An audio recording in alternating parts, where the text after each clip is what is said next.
오늘도 이곳에 함께 모여 하나님께 예배드리고 계신 여러분 모두에게 우리 주님의 은혜와 평화가 넘치시기를 바랍니다.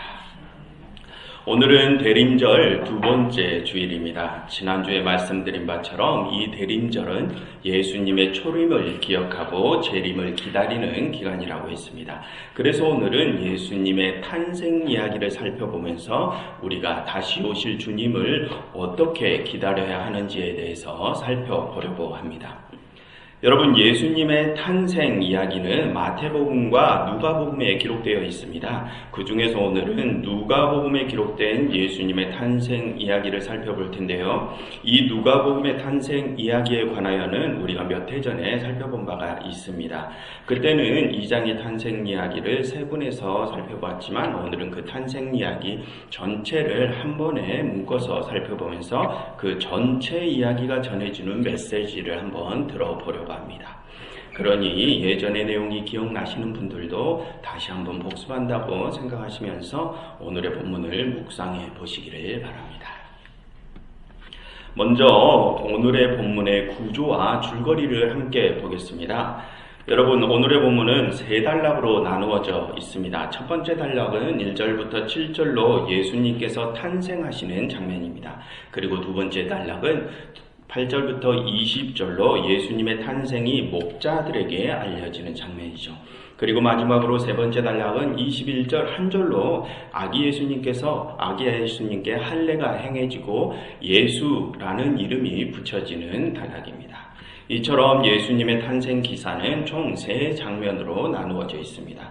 그 중에서 먼저 첫 번째 장면의 내용을 살펴보시면 로마의 황제 아구스도의 때에 로마 제국 전국에 호적을 하라는 명이 내려와서 당시 모든 이스라엘인들이 자신들의 고향으로 갔다고 합니다. 그래서 예수님의 부모 모셉과 마리아도 역시 요셉의 고향 베들레헴으로 향했다고 하죠.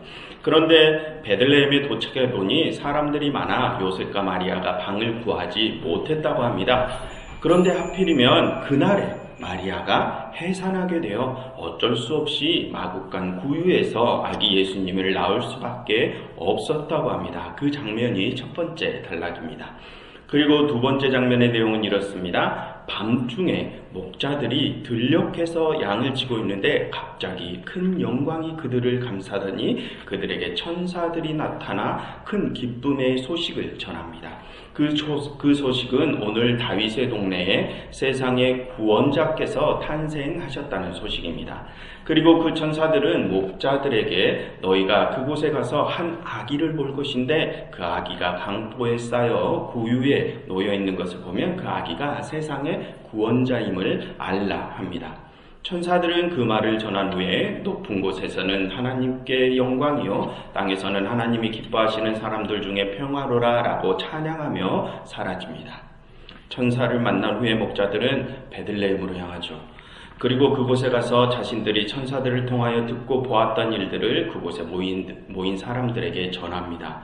그러니 그 말을 들은 사람들이 모두 놀랐다고 합니다. 그러나 그중 아기 예수님의 어머니 마리아는 그 말을 그 목자들이 전하는 말을 가슴에 기억해 두었다고 합니다. 이처럼 아기 예수님의 탄생 소식이 목자들에게 전해졌다는 내용을 가진 장면이 두 번째 단락입니다. 그리고 세 번째 장면은 요셉과 마리아가 아기 예수님이 태어난 지 8일째 되는 날에 아기에게 할례를 행하고 예수라는 이름을 붙여주는 장면입니다. 그런데 그 아기 이름을 예수라고 붙여준 것은 마리아가 잉태하기 전에 천사가 이미 요셉과 마리아에게 명하였던 것이라는 설명이 덧붙여져 있습니다. 그리고 이야기가 이렇게 마무리되죠. 이처럼 예수님의 탄생 기사는 세 개의 단락으로 나누어져 있습니다. 그럼 이제 그 세 개의 단락을 하나씩 자세히 살펴보면서 그 세부적인 단락의 의미와 또 그 세부적인 단락들이 하나로 합쳐져서는 또 어떠한 의미를 만들어내는지 한번 알아보도록 하겠습니다. 우선 3절과 4절을 함께 보시겠습니다. 여러분의 성경에서 3절과 4절을 보셔도 됩니다. 거기를 보시면 요셉과 마리아가 호적을 하러 베들레헴으로 갔다고 하죠. 그것은 요셉이 다윗의 집 족속이라 베들레헴으로 갔다고 합니다. 여기서 우리가 알 수 있는 것은 이 베들레헴이라는 곳이 다윗 가문의 동네라는 것입니다. 여러분, 이스라엘의 12지파 중에 다윗 가문은 정통 왕가입니다. 우리나라로 말하면 전주이시 가문이죠. 그런데 그 다윗 가문의 본관인 베들레헴에서 아기 예수님이 태어났다고 합니다. 그럼 여러분, 그 다윗 가문의 동네인 베들레헴에서 아기 예수님이 태어났다는 것이 어떤 의미일까요? 이 아기 예수는 그 정통성에 있어서 온전한 메시아라는 것입니다. 예전 구약의 예언자들이 예고하던 온전한 구원자라는 것이죠. 그처럼 이 부분에서는 예수님의 구원자로서의 정통성이 강조되고 있습니다. 그런데 여러분, 다음 5절과 7절을 보시면 5절부터 7절을 보시면 그런 정통성이 있는 구원자가 어떤 곳에서 태어났다고 합니까? 구유에서 태어났다고 합니다. 짐승의 염을 통해서 태어나셨다는 것이죠. 여러분, 그 염을통은 사람이 태어나기에 알맞은 곳이 아니죠. 아무리 2000년 전이라고 해도 어떤 사람도 그런 곳에서 태어나지 않습니다. 그럼 여러분, 이 세상의 온전한 구원자께서 그런 염을통에서 태어나셨다는 것이 어떤 의미일까요? 이 세상의 모든 사람들보다 가장 낮은 자로 태어나셨다는 의미입니다. 그런데 여러분, 여기서 우리가 조금 더 살펴보아야 할 것은 이 세상의 구원자께서 어떠한 이유 때문에 그 구유에서 태어났느냐 하는 것입니다. 여러분, 7절을 한번 보시면 왜 예수님께서 그 구유에서 태어났다고 합니까? 여관에 있을 곳이 없어서입니다. 그럼 왜 여관에 방이 없습니까? 호적을 하기 위해서 다윗 가문의 사람들이 모두 이 베들레헴에 모였기 때문입니다. 그래서 먼저 온 사람들로 인해 베들레헴의 모든 여관의 방이 다 차버린 것이죠. 여러분, 이 첫 번째 장면의 핵심은 거기에 있습니다. 이 베들레헴에 넘쳐나는 다윗 가문의 사람들 속에서 온전한 구원자가 방을 얻지 못해 짐승의 염을 통해서 태어나셨다는 것입니다. 여러분, 방금 말씀드린 대로 이 다윗 가문의 사람들은 이스라엘 중에 왕가입니다. 이스라엘에서 신앙적 정통성을 지닌 사람들이죠. 그런데 그런 정통성이 있는 신앙인들이 모인 곳에서 아기 예수가 태어날 방이 없다고 합니다. 무슨 뜻입니까? 정통성을 자랑하는 그 많은 신앙인들 중에서 구원자에게 방을 양보한 이들이 단 한 명도 없었다는 뜻입니다. 즉, 구원자께서 가장 낮은 곳에서 태어나시게 된 이유는 그 모든 신앙인들이 예수님을 버렸기 때문이라는 것입니다. 그래서 여러분, 우리가 여기서 고민해보아야 할 것은 우리도 역시 이 세상의 구원자를 버린 자는 아니었는지를 한번 생각해 보아야 합니다. 여러분, 우리는 우리 스스로를 그리스도인, 신앙인이라고 고백하죠. 그런데 여러분, 그런 우리가 나보다 낮은 일을 살피지 못하고 그들에게 양보나 배려를 하지 않는다면 우리 역시 아기 예수께 자리를 양보하지 않았던 그 다윗 가문의 사람들과 다를 바 없는 사람들입니다. 만약 지난날의 우리의 모습 중에 약한 자를 살피지 않고 나의 유익을 먼저 생각하려 했던 모습이 있었다면 우리 역시 이 세상의 구원자를 버렸던 자들이었음을 우리는 생각해야 할 것입니다. 이 첫 번째 장면은 그것을 우리에게 고민해 볼 수 있게 합니다. 그리고 두 번째 장면을 보겠습니다. 이 두 번째 장면에서 중요한 부분은 천사들이 구원자의 탄생 소식을 가장 먼저 목자들에게 알렸다는 것입니다. 여러분, 당시 가축을 치는 목자들은 이스라엘 사회에서 가장 천대시 받던 직업군 중에 하나였습니다. 그런데 8절을 보시면 그런 목자들이 지금 어디에 있다고 합니까? 밤중에 밖에 있다고 합니다. 여러분, 이것은 그 목자들이 집이 없음을 의미합니다. 방금 말씀드렸듯이 당시 목자들은 가장 천대받던 직업이었는데 그런 목자들 중에서도 특히나 밤에 밖에서 가축을 치던 이들은 자신들의 가축을 치던 이들이 아니라 품삯을 받고 밤중에 다른 이들의 가축을 대신 봐주던 사람들이었습니다. 그리고 그들은 밤에 잠을 청할 방 한 칸도 없던 자들이 대부분이었죠. 그래서 지금 밤중에 밖에서 가축을 지키던 목자들이란 세상에서 가장 낮은 자들을 의미합니다. 그런데 그렇게 가장 낮은 자들에게 누가 찾아옵니까? 천사들이 찾아옵니다. 그리고 그들에게 큰 기쁨의 소식을 전하죠. 그 기쁨의 소식은 이 세상의 구원자가 너희를 구원하러 오셨다는 것입니다. 여러분, 이러한 상황은 사실 당시로서는 있을 수 없는 상황이었습니다. 여러분, 성경에서 구원자는 왕으로 묘사되기도 하죠. 그리고 천사들은 그 왕의 군사, 즉 직속 친위대로 묘사되기도 합니다. 그래서 지금 천사들이 구원자의 탄생 소식을 가장 먼저 목자들에게 전했다는 이 사실은 왕의 직속 친위대가 왕세자의 탄생 소식을 가장 먼저 천민들에게 전했다는 의미가 됩니다. 여러분, 당시에 그런 왕세자의 탄생 소식은 원래 위에서부터 아래로 전해지는 것이 통상적인 순서였습니다.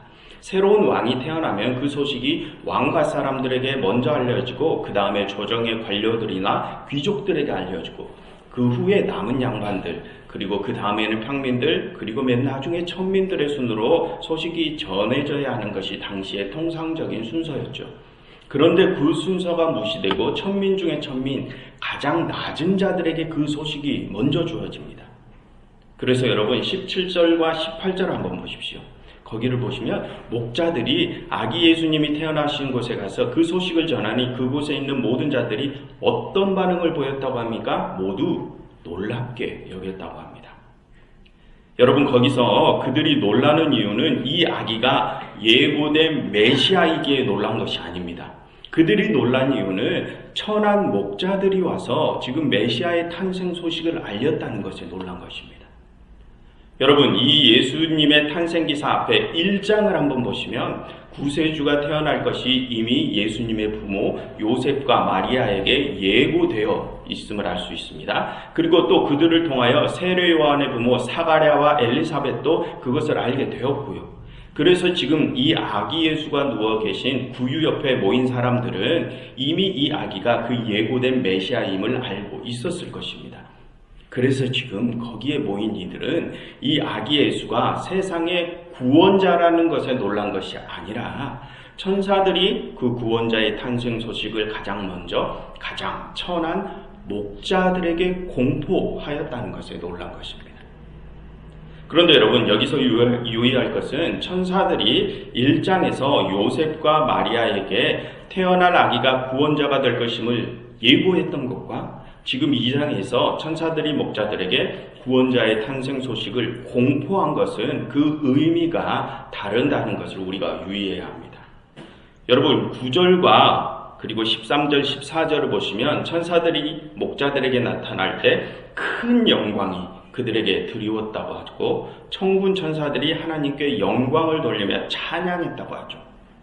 여러분, 이러한 장면은 과거에 새로운 왕세자가 태어났을 때 공식적으로 세상의 그 왕세자의 탄생 소식을 공포하는 공포 예식과 같은 장면입니다.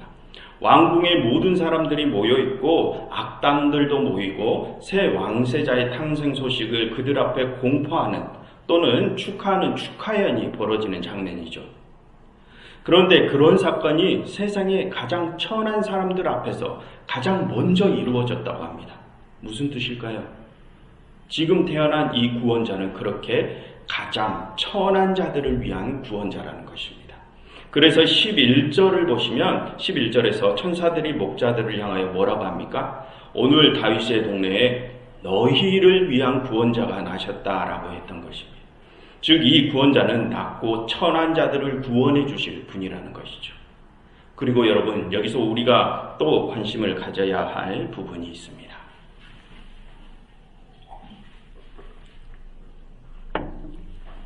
여러분, 13절과 14절을 다시 보시면 천사들이 하나님을 찬양하는데 그 찬양의 내용이 어떻게 되는지를 한번 보십시오. 그들이 뭐라고 찬양을 합니까? 14절, 지극히 높은 곳에서는 하나님께 영광이요 땅에서는 하나님이 기뻐하시는 사람들 중에 평화로다라고 합니다. 여러분, 지금 이 천사들이 찬송하는 이 내용은 이 구원자가 이 세상에서 이루어야 이루어야 할 사역을 알려주는 것입니다. 이제 태어난 이 구원자는 하나님께 영광을 돌리고 땅에 평화를 이루기 위해 태어났다는 것이죠.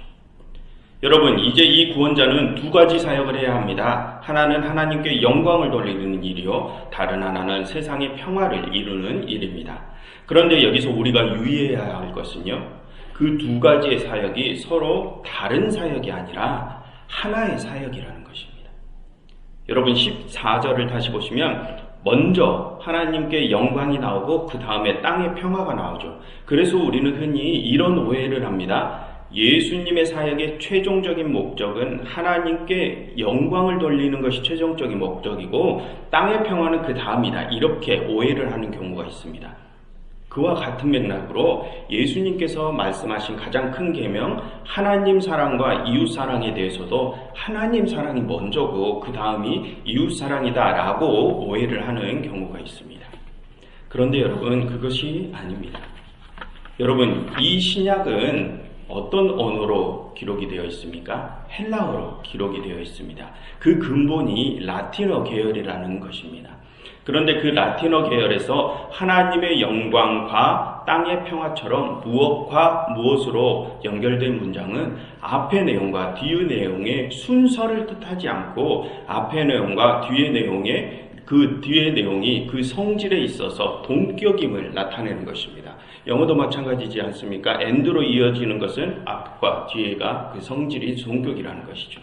그러한 표현을 중언법이라고 하는데요. 하나님의 영광과 땅의 평화 중 하나님의 영광이 먼저고 땅의 평화는 그 다음이다. 하나님 사랑이 먼저고 이웃 사랑은 나중이다. 이것이 아니라 하나님께 영광을 돌리는 것과 땅의 평화는 동격이다.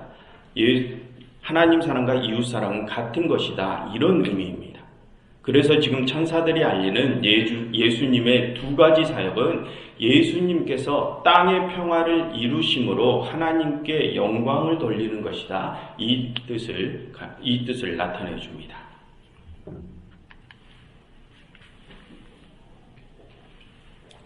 그리고 여러분, 여기서 우리가 또 기억해야 할 것이 있는데요. 그것은 여기서 천사들이 말하는 땅의 평화라는 것은 평등, 곧 균형을 뜻한다는 것입니다. 여러분, 지금 천사들이 밝히는 예수님의 사역은 하나님과 사람들 간의 수직적인 관계적 측면과 사람들과 사람들 간의 수평적인 관계적 측면을 말하고 있죠.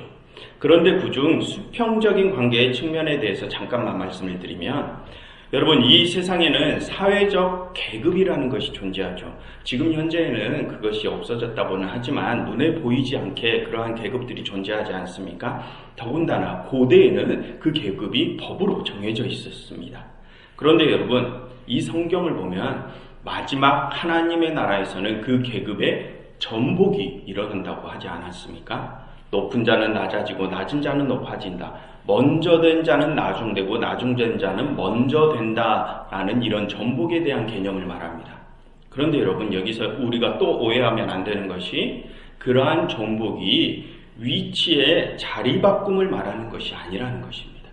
그것은 균형과 균등, 곧 평등을 말하는 것이지 그 둘의 위치가 완전히 자리 바꿈되는 것을 의미하지 않는다는 것입니다. 여러분, 이 현재 세상에도 계급이 있죠. 그런데 하나님의 나라에도 그렇게 높은 자와 낮은 자가 서로 완전히 자리 바꿈되면 그것은 그 나라에도 계급이 존재한다는 것 아닙니까? 그럼 그곳에서도 역시 높은 자와 낮은 자의 격차가 생기게 되겠죠. 그럼 그것이 진정한 하나님의 나라입니까? 여러분, 성경에서 말하는 전복이란 그러한 완전한 자리 바꿈을 말하는 것이 아닙니다. 높은 자는 낮아지고 낮은 자는 높아짐으로 그 중간에 균형이 맞춰진다는 것이죠. 지금 100의 자리에 있는 사람은 낮아져서 50에 있는 자리까지 낮아지는 것이고, 지금 1의 자리에 있는 사람들은 높아져서 50의 자리까지 올라가 그들 간의 균형이 맞춰진다는 것입니다. 성경에서는 그것을 평화라고 하는 것입니다. 그러한 개념에 대한 예수님의 비유가 있죠. 무엇입니까? 늦게 온 포도원 품꾼에 관한 비유입니다. 일찍 온 품꾼도 늦게 온 품꾼도 모두 동일한 임금을 받는다는 그 비유 말입니다. 아무튼 그래서 이 두 번째 장면은 그 수평적 균등을 이루는 것이 곧 하나님께 영광을 돌리는 것이라는 말입니다. 그것이 이 두 번째 장면에서의 핵심입니다. 그리고 마지막 세 번째 장면을 보시면 내용이 짧습니다. 그 내용은 아기 예수님이 탄생한 지 8일 만에 할례를 행하고 그 아이의 이름을 예수라고 정했다는 내용입니다. 그런데 그것은 아기 예수님을 잉태하기 전에 천사가 명하던 대로라는 설명이 붙어 있죠. 여러분, 이 부분의 핵심은 요셉과 마리아가 이전에 천사가 명하던 대로 행했다라는 데에 핵심이 있습니다. 요셉과 마리아가 천사들의 명대로 행하니 예수님 사역이 시작되었다는 것이죠. 무슨 뜻일까요? 예수님의 사역은 사람의 순종으로 인하여 시작되었다는 것입니다. 그것은 곧 예수님의 사역에는 우리 인간의 순종이 필요하다는 뜻입니다. 우리 인간의 순종이 있어야 땅의 평화와 하나님께 영광을 돌리는 예수님의 사역이 완성된다는 것입니다. 그것이 세 번째 장면의 핵심입니다. 그래서 여러분, 오늘 본문의 세 단락 각각의 핵심 내용을 정리해보면 이렇습니다. 먼저 첫 번째 장면의 핵심은 이 세상의 구원자는 세상의 가장 낮은 곳에서 태어나셨다는 것이었죠. 그런데 그 구원자가 그렇게 낮은 곳에서 태어난 것은 높은 자들이 그를 버렸기 때문이라고 했습니다. 그것이 첫 번째 장면의 핵심이었습니다. 그리고 두 번째 장면에서는 가장 낮은 곳에서 태어난 구원자의 탄생 소식이 가장 낮은 자들에게 가장 먼저 알려졌음을 말했습니다.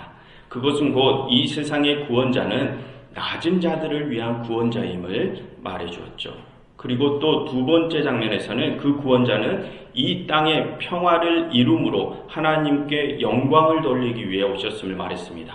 즉, 두 번째 장면의 핵심은 낮은 자들을 높이고 높은 자들을 낮춤으로 평등을 이루는 것이 하나님께 영광을 돌린다는 것이었습니다. 그리고 마지막으로 세 번째 장면은 우리 인간의 순종이 있어야 그 땅의 평화와 하나님께 영광을 돌리는 예수님의 사역이 완성될 수 있음을 말했습니다.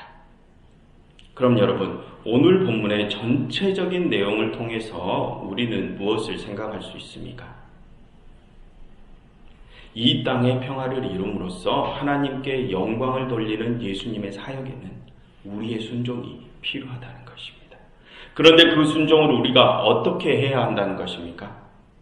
그것은 아기 예수님께서 보여주셨던 것처럼 우리도 가장 낮은 곳으로 가서 그 낮은 자들을 높여 주어야 한다는 것입니다. 그것이 오늘의 본문이 말하고 싶은 것이었습니다. 여러분, 지금 우리는 예수님의 성탄을 기억하고 예수님의 다시 오심을 기다리는 대림절을 지내고 있습니다. 그럼 오늘의 본문은 우리가 다시 오실 예수님을 어떻게 기다려야 한다고 말하고 있습니까? 가장 낮은 곳으로 가서 기다려야 함을 말하고 있습니다. 목자들과 사람들이 구유에서 예수님을 기다렸던 것처럼 말입니다. 여러분, 오늘 본문에서 다윗 가문의 사람들은 아기 예수님을 버렸죠. 이스라엘에서 신앙적 정통성을 인정받는 이들이 아기 예수님을 버렸습니다. 그럼 여러분, 그들은 어떻게 예수님을 버렸습니까? 해산을 앞둔 임산부에게 양보하지 않음으로 아기 예수님을 버린 것입니다. 여러분, 우리가 예수님을 버린다는 것은 특별한 것이 아닙니다. 이 누가복음이 말하는 예수님을 버린다는 것의 참 의미는 나의 유익을 먼저 생각하므로 약한 자들을 모르는 척하는 것을 뜻합니다. 눈앞에 그들이 줄이고 있는 것이 보이는데도 나와 내 가족의 배부름을 먼저 생각하는 것, 저 줄인 자들을 내가 도울 수 있음에도 불구하고 도움을 바라는 그들의 손을 애써 피하는 것, 그것이 이 누가복음이 말하는 예수님을 버리는 것입니다. 여러분, 우리가 예배 많이 드리고 기도 많이 하고 목이 터져라 하나님의 이름을 부르고 그분 앞에서 눈물을 수백 번 흘린다고 그것이 하나님께 영광을 돌리는 것이 아닙니다. 우리가 저 약한 자들과 함께함으로 지금 내가 누리고 있는 평안을 그들과 함께 나누는 것이 우리가 하나님께 영광을 돌리는 것입니다. 그것이 우리가 하나님께 순종하는 것이요 주님의 사역에 우리가 동참하는 것입니다. 여러분, 성경은 말합니다. 이 세상을 온전히 구원하신 예수 그리스도의 사역에는 우리의 순종이 필요함을 말입니다. 여러분, 우리 주님께서 다시 오실 그날은 이 모든 세상이 온전히 구원될 그날일 것입니다. 그 온전한 구원의 날을 향하여 지금 이 세상은 앞으로 나아가고 있습니다. 그리고 우리 주님께서는 그 구원의 사역에 우리의 참여를 기다리고 계시고, 그러니 여러분, 주님의 그 구원 사역에 동참해 주십시오. 지금 이 순간 줄이고 아파하며 도움의 손길이 필요한 그들에게 나아가서 그들의 손을 여러분들이 붙잡아 주십시오. 그렇게 이 대림절에 이 예배를 함께 드리시는 여러분들 모두가 가장 낮은 곳으로 향하시어 이 땅에 평화를 이루심으로 하나님께 온전한 영광을 돌릴 수 있기를 간절히 바랍니다. 기도하겠습니다. 하나님, 저희를 낮은 곳으로 보내시고 낮은 자들과 함께하게 하시사 그것으로 온전한 영광을 하나님께서 받으시옵소서. 예수 그리스도의 이름으로 기도드렸습니다.